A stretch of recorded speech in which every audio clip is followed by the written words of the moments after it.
So it's been a long time since we checked on the ledger. Let's go ahead and check on military size, navies, development, all that stuff. But before I jump into that, I want to mention that the Russian colony did get their independence, and that is it. But the weird thing about it is that they were both allied to, obviously because Canada and the USA supported the independence of this Russian colony, it was they both got the independence they both got the alliance after they declared their independence, as well as, by the way, that they didn't form Alaska. They're just the same name. So, yes. Immediately, they dissolved the alliance with Canada and just picked it up with the USA. So I don't know what that says, but it's going to make things even more interesting in North America because now they both have friends. And we'll see which one is more powerful whenever that eventual isolated war goes down. Because, well, let's see. The USA actually have friends outside of the continent. Ooh, Canada's still allied to Peru, though.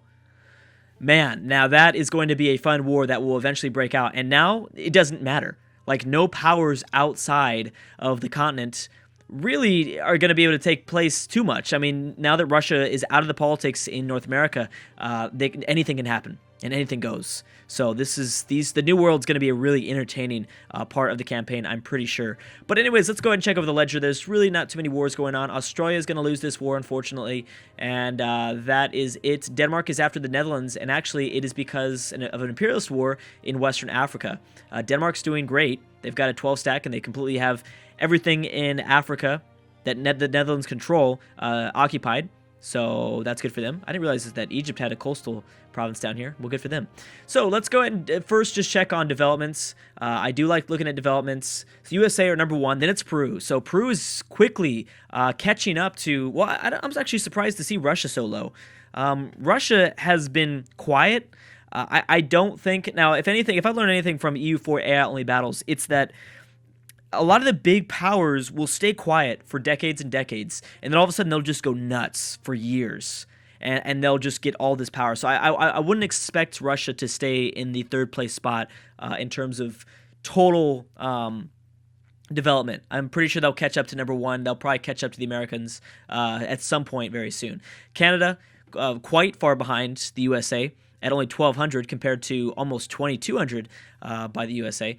Prussia is starting to get up there, but again, Prussia's doing the same thing. I don't know why Prussia's not going to war. They should be going crazy right now. Mexico, I think it's only a matter of time before they get completely destroyed, which means that this is a lot of development being left on the table for either the USA, Peru, or Canada.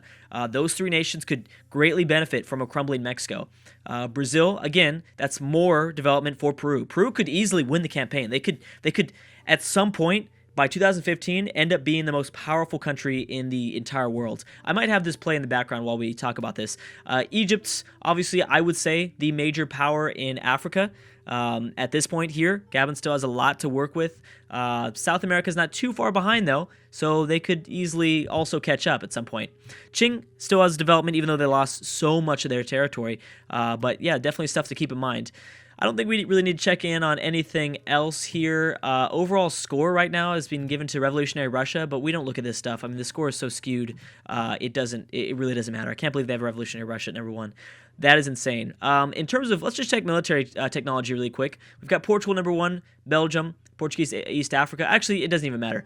There are, yeah, I mean, it's going to be about the same. I mean, technology's not too big of differences. What religion is winning? Right now we've got Catholic, 664 provinces still following Catholic, 900, almost 500 following Protestantism. Sunni, not too far behind Protestantism. Orthodox, Hindu, there's still 121 provinces following Hindu. That's actually pretty surprising. I wonder how many of those nations in the subcontinent of India are Hindu. Let's see. I think a lot of them are secular in this mod, at least, in this extended timeline. Let's go ahead and check religion. Yeah, most of this stuff is secular except for these guys, Mysore, I don't, yeah, I'm guessing something like that. This is the nation that Australia was trying to take over. That had been very beneficial for them because this is a really, I think, well-developed and highly profitable region. Okay, anyways, let's continue on. Okay, like I said, I'll have this playing in the background. So a few wars might break out. That's fine. We'll have something to talk about. Most powerful general. I do like looking at this all the time. Papa from a Portuguese. Is this an independent Portuguese colony or I don't know. I don't know if they're still following under Portugal rule. We'll see. So force limit, I know I always check force limit. I know that it's not technically accurate all the time because the nations don't tend to always have their total military actually at their force limit. But right now, the biggest, actually, maybe I should check on just total for now, and then we'll look at force limit a little bit later. But right now, the USA is the biggest army in the world. Then it's Russia. So maybe that is why the Russians were willing to peace out. Maybe they thought, I know in Civ 5, the AI realizes the numbers they're up against. I'm sure the AI does here too in EU4 as well. So I think that does kind of play a major role in when an AI wants to peace out. Peru not too far behind with a pretty big force as well, just around 250,000, right with Russia. We've got Canada. So Canada would not be able to at all survive an attack from the USA. I don't know how powerful British Columbia is. I don't think they can be that powerful. Okay, they're at 90,000. And here's the new USA alliance, which is pretty much Alaska. So they're at 80,000. Yeah, it would clearly go to the USA if there was ever an isolated war between the two. But, it didn't seem to be, it seemed to be somewhat of a stalemate the first time we saw the Canadians and the Americans go to war. Revolutionary France still has quite a big military. Egypt is pretty high up there. I'm surprised that Brazil still has this much power as well in South America. Prussia is ahead of Austria, and I made that comment before, but I don't know why they're not going after. I don't know why Prussia's not going after Austria. There they are. Yeah, Austria's sitting with 66,000. I thought they had more than that before though. They definitely had more before. Let's look at Tuscany versus like Naples. Let's compare the two. Where is Naples at? I'm actually surprised to see Naples like not on the top sort of list. But a lot of the provinces in North Africa really are just bigger. So they don't control as much power as they aesthetically look like they have. So yeah, Naples is here, whereas Tuscany. Where was Tuscany at? They're probably So we've got Naples at only 45,000. Aha, yeah, Tuscany at 67,000. So I'm guessing a lot of the power does come from northern Italy. So something to keep in mind. Let's go and just check on navy sizes really quick. We've got 157 ships by Peru. Wow. So they're both, and the USA, both at their force limit, 156, so pretty much the same. I'm wondering how these two nations are feeling towards each other. See, that's the key alliance, though, is that, remember, Canada's allied to Peru. That will be the difference maker. If they were, I think that, especially with the number of ships they have, it'd be a stalemate, I would say. Well, actually, it would be difficult. Peru controls the Panama Canal. I don't even know if there's a canal here, and I don't think ships can be sent around Panama just yet. But obviously most of Peru, I'm guessing their naval strength is going to come off the Pacific. Maybe not. It could be the Atlantic. That's the only place they'd be able to face American ships, though, would be the Atlantic Ocean. So if Peru could, I don't know, I feel like they'd be divided and a lot of their ships would sink. Peru's ships would sink. If Peru were able to land a few troops in maybe the south of American territory, then yeah, maybe Canada would have a shot, a small shot in the dark. Brazil still has pretty huge force. So does Greece. They really got up a pretty big fleet as well, very quickly. Russia not clearly as powerful, only at 100 ships. It's still pretty powerful, but not that strong. Canada at 96. That could be, actually, I didn't even think about that. Canada and the USA, Canada and the Peruvians could unite their fleets. But anyways, let's go and check on wars. It's been a while. We've talked about this for a while. I think we can move on now. Portuguese Mozambique going to war for their independence. Portuguese Angola. And, wow, quite a few. Oh, Revolutionary France has decided to support the independence. So just about every single Portuguese colony has decided to declare their independence. They have Egypt on their side. That's going to be the big difference. Oh, and Russia and Prussia. Oh, my goodness. Yeah, that's not good. That's not good. Let's look at this visually. So is it everything here in Africa? Yes, it is.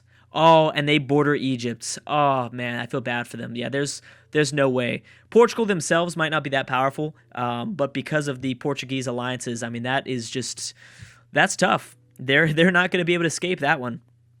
There's no way. I don't know. I mean, maybe Egypt won't care. Maybe Egypt won't. No, they'd care.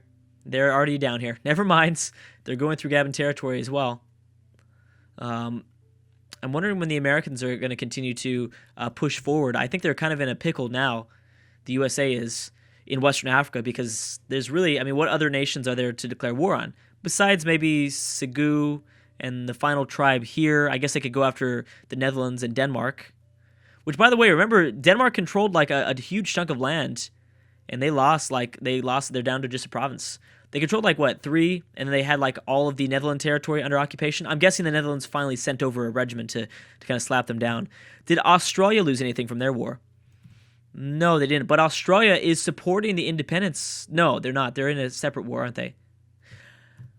Are they? Wait a second. Where is this Australian war coming from? Australia and Peru teaming up against Spain for a government change. Egypt once again supporting the Spanish. Great Britain. We've got Naples and Persia at war with Spain. Oh, ooh. Okay, so Spain is involved in a lot of different wars. This is probably, I don't think that they're allied. Yeah, and Portugal was forced to annul that alliance because Spain got themselves involved into way too many wars. Luckily, the Egyptians are still supporting the Spanish, but I don't know exactly how well this is going to go for them. Egypt is going to have to... Well, I don't know. I mean, how much is Australia really able to help out here? I mean, Australia will probably deal with most of the Spanish territory in the Pacific, but I don't know if Naples and Persia can fight back Egypt. Actually, yes, because Egypt's involved in 2 wars. That's right. They're dealing with the South, which could really, really help out these Portuguese colonies that are trying to gain their independence. It could. It looks like there's a 58 stack, and they're not moving away from Africa, which is going to be bad. I'm sure they will at some point. But is Persia only at... Wait a second. What is Punjab doing here? Does Punjab have... they're at war with Great Britain, helping out Nepal. I getcha. Why are you in Persian territory? Why was Persia allowing this military access? That's surprising. That is surprising. Here goes Persia. Okay, there they are. And they're giving up all the occupation to Naples. I'm guessing, is this... Yeah, Naples was the one that initially... Naples wanted the Spanish to change their government. And, oh my gosh, there you go. Spanish noble rebels are not going to make this any easier. So more than likely, they're an enlightened despotis. I tried to say this a long time ago, and it made a lot of people laugh. So I'm just not going to say it. Why would you want to change you guys have the same government though, don't you? This is just an imperialist war. Never mind. The Australians are the ones that want to change the Spanish government form. Well, what do you have then? Australia? Are you a democracy? I'm guessing. A constitutional republic. Okay. Oh, and Egypt's not doing so well. Now, who's acquiring lands here? Portuguese Mozambique. Oh, this is big. But the Egyptians are going to win a battle. I don't know how this is going to go. Right now, the Portuguese colonies are at -9. They're not doing super well. But obviously, Persia's pushing more and more forward with this 60 stack. That's really helping them out quite a bit. Naples is not involved at all, which is terrible friendship there. I mean, I guess they went after a few territory just right next to them, but they're doing it in a pretty lazy way. So they might just change the government type. Possibly. These colonies are only at +2. Now, the problem would be for the colonies is Revolutionary France. I don't know if they're going to be able to... Oh, they're not involved in the war. Oh, that's the best case scenario. Revolutionary France was also forced to annul their alliance with Gabon. And Gabon's still powerful. This could actually help Gabon a lot because if Portuguese Angola gains their independence, then that's whole new territory for them to grab a hold of. So here comes Naples. So they're focusing in on probably separate piecing Egypt, which this is going to mean. Oh, they lost it. Yep. Man, if you stuck around for a little bit longer, that you probably would have been okay.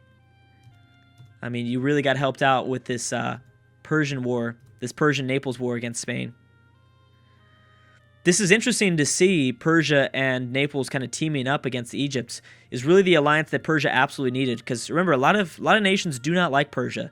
Punjab, Egypt, Turkey. It doesn't have as much hate as they did in the past. I'm sure Turkey hates Greece now a lot more. So a lot of the hatred is directed now towards the other side of their nation, the western side of former Turkish lands, instead of the former eastern side where Persia took control over. Anyways. Yeah, so I don't know what's going to happen here to Egypt. Technically, I could see a few provinces maybe exchange hands. Maybe to Naples or Persia. Persia's not asking for anything. Oh, they did keep a hold of one province. Here's the thing, though. Now they actually have to face the Egyptian force. They're no longer worried about the wars going on in the south, so Egypt's going to go, and it might be a little bit too late for that, though, because Naples and Persia has kind of united their regiments, which what they should have done is kept them from uniting. But now that the AI is working together, somewhat working together, they've got troops, both are contributing to this war effort. Yeah, there's a 28 stack now. Surprised Revolutionary France does control this. I don't know why Naples hasn't gone after that territory. Noble rebels are still around, so I'm thinking something really bad's going to happen to Spain. Wait a second, did Spain... No, never mind. I don't know why I thought that. I was going to say, did Spain lose these colonies, but that was last video. That truce is still going on, and it's going to be going on for quite a long time. British still dealing with repercussions of their territory that they had in the subcontinent of India. And who exactly is at war? Okay, so it's Nepal, which they should be able to get this stuff quite easily. Are they in two separate wars? They are in two separate wars, wow. But they're still allied. Okay. I'll have to keep that in mind. How you feeling, Australia, I'm sorry. Australia, I apologize. So this is kind of big because we are seeing that the AI, I don't think the Australian AI doesn't really care about kind of the Papua New Guinea island. They could have dropped troops off to try to siege out territory that the Spanish control, mainly in the Spanish Pacific, but they're not going to. So even if, I'm guessing that if Australia were to get complete control over their continent, I don't think they'd want to deal with the things going on in the Northern Islands. And we saw that in the present day mod with the EU4 AI only battle, the previous campaign that we did, where the Australians in the present day didn't have anything to do with this region. Malaya had all this control, and they never really wanted to grab this stuff back. Ooh, so the war just ended, and they grabbed a province from Spain, so they're only 2 down. They have to just go to war with Portugal, which is pretty likely. I mean, Portugal doesn't have the greatest of friends. People are not as afraid of Russia as they used to be. I think people are more inclined to go to war with Russia. I think, Russia lost a lot of strength when they lost those alliances. So that was kind of a big factor to have caused that. Yep, so Naples and Persia forced Egypt to separate peace. Did Egypt lose anything in the... Yes, they did. They did lose one. They only lost one province, but, I mean, it's still a minor win for Persia. Persia needs to really gain as much strength as they can, especially as Punjab continues to get stronger and stronger, because they can continue to go to war with these guys. Punjab, how do they feel? Okay, so this is probably where they're going to go to war next. But, the provinces get a lot smaller in India, so it looks they're probably going to appear a little bit smaller than Punjab, but they can still hold a pretty big military force, so we're going to have to keep that in mind. Tibet, I'm also excited to see how they do, but anyways, I'm going to stop right there. We'll come back and see what happens, but a lot of things are going on. This is where I think EU4 AI-only campaigns really start to shine, is like, 15 videos and further into a series, because crazy stuff starts to happen, and we start to have like major players in the world. So I absolutely love this. Anyways, guys, thank you so much for watching, and I will see you guys next time.